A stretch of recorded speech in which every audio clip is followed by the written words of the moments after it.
came about not because I wanted to push myself and my own agenda, it's because they came to me and offered it to me, that platform, to do just that. And also I wanted to really show what figure skating was behind the scenes. People watch figure skating casually every 4 years for the Olympics, most of them. And, you know, you're just kind of packaged and you're perfect and you're out there, and they don't know how you get there. I mean, I've talked to people after the Olympics that don't really know who I am or anything about me or skating. And they say, so what's next? Are you going back to your job? Are you going back to school?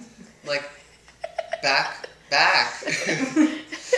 My job is to be a figure skater. My school is to learn how to figure skate properly.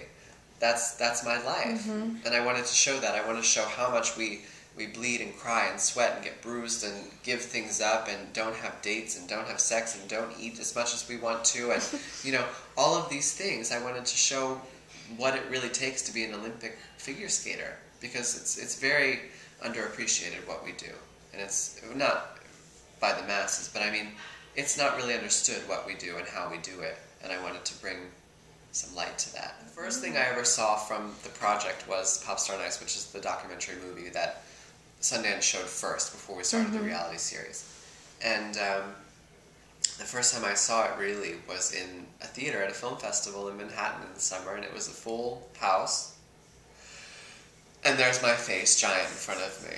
I mean, it was shocking, very shocking. And I was sitting there, full pompadour, fully made up in a suit with my mom, and everyone sitting around me. And it was a really fantastic moment. I mean, that's me on a movie screen.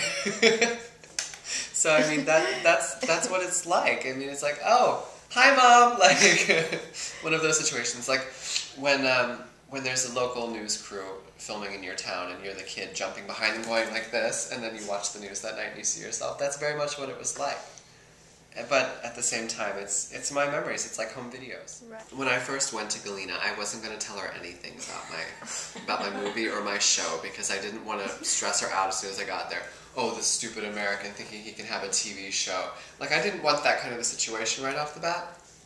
But, you know, it came to a point where my guys needed to come and film and keep filming, and there were things to do. So I had to break the news to her, and she's like, oh, fine, bring anyone you want. So, I mean, Galena was totally cool with the cameras. The only thing she does not like is the boom sticks, the microphone sticks. She likes 1 or 2 cameras, a small microphone, and that's it. She doesn't like a whole crew of people.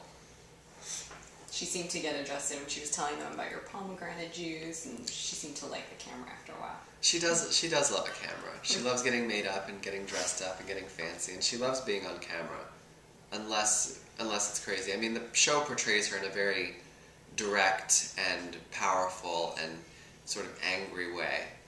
Almost the villain of the show in some ways.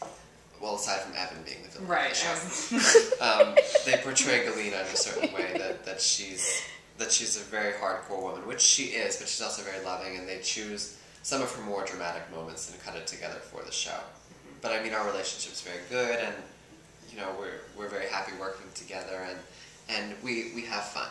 But there are those moments that do make the show that we aren't exactly loving everything about each other.